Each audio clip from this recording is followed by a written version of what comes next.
ಉಳಿದಂತೆ ಮುಖ್ಯಮಂತ್ರಿ D K Shivakumar ಅವರು ದೆಹಲಿ ಪ್ರವಾಸ 3 ದಿನಗಳ ದೆಹಲಿ ಪ್ರವಾಸ ಮುಗಿಸ್ಕೊಂಡು ಬಂದರು. ಒಂದು ರೀತಿ ಯಶಸ್ವಿ ಪ್ರವಾಸ ಅದು.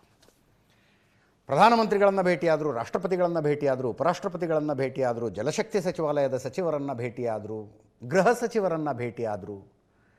ಸಚಿವರುಗಳನ್ನು ಭೇಟಿಯಾದ ಸಂದರ್ಭದಲ್ಲಿ ಕರ್ನಾಟಕಕ್ಕೆ ನಿಮ್ಮ ಇಲಾಖೆಯಿಂದ ಇಂತಿಂಥ ಕೆಲಸ ಆಗಬೇಕು, ದಯವಿಟ್ಟು ಮಾಡಿಕೊಡಿ ಅನ್ನೋ ಮನವಿಯನ್ನು ಮಾಡಿದ್ದಾರೆ. ನೀತಿ ಆಯೋಗದ ಸಭೆಯಲ್ಲಿ ಭಾಗಿಯಾದರು. 3 ವರ್ಷಗಳಲ್ಲಿ ಮೊಟ್ಟ ಮೊದಲ ಸಲ ಕರ್ನಾಟಕದ ಮುಖ್ಯಮಂತ್ರಿಯೊಬ್ಬರು, ಅಂದರೆ ಸಿದ್ದರಾಮಯ್ಯನವರು ನೀತಿ ಆಯೋಗದ ಸಭೆಗೆ ಹೋಗ್ತಿರಲಿಲ್ಲ, ಕೃಷ್ಣ ಬೈರೇಗೌಡರನ್ನ ಕಳಿಸ್ತಾ ಇದ್ದರು.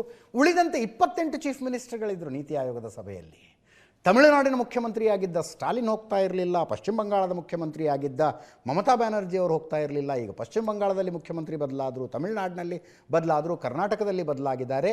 ಎಲ್ಲರೂ ಹೋಗಿ, ಜೊತೆಗೆ ಪಿಣರಾಯಿ ವಿಜಯನ್ ಹೋಗ್ತಾ ಇರಲಿಲ್ಲ, ಕೇರಳದ ಮುಖ್ಯಮಂತ್ರಿ ಹೋಗ್ತಾ ಇರಲಿಲ್ಲ.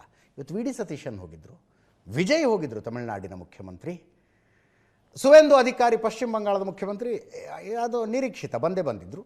ಡಿ ಕೆ ಶಿವಕುಮಾರ್ ಅವರು ಹೋಗಿದ್ದರು. 28 ಜನ ಮುಖ್ಯಮಂತ್ರಿಗಳ ಸಮ್ಮುಖದಲ್ಲಿ ನೀತಿ ಆಯೋಗದ ಸಭೆ ನಡೀತು. ಆ ಸಭೆ ನಡೆದ ನಂತರ ನೀತಿ ಆಯೋಗದ ಅಧಿಕಾರಿಗಳನ್ನು ಡಿನ್ನರಿಗೆ ಕರೆದಿದ್ರು ಡಿ ಕೆ ಶಿವಕುಮಾರ್.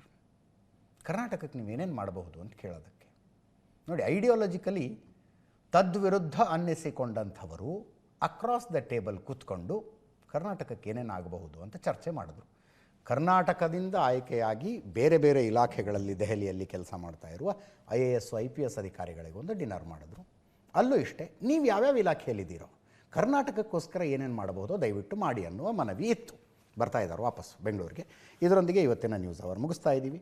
ನೇರ ದಿಟ್ಟ ನಿರಂತರ ಸುದ್ದಿಗಾಗಿ ನೋಡ್ತಾ ಇರಿ ಏಷ್ಯಾನೆಟ್ ಸುವರ್ಣ ನ್ಯೂಸ್.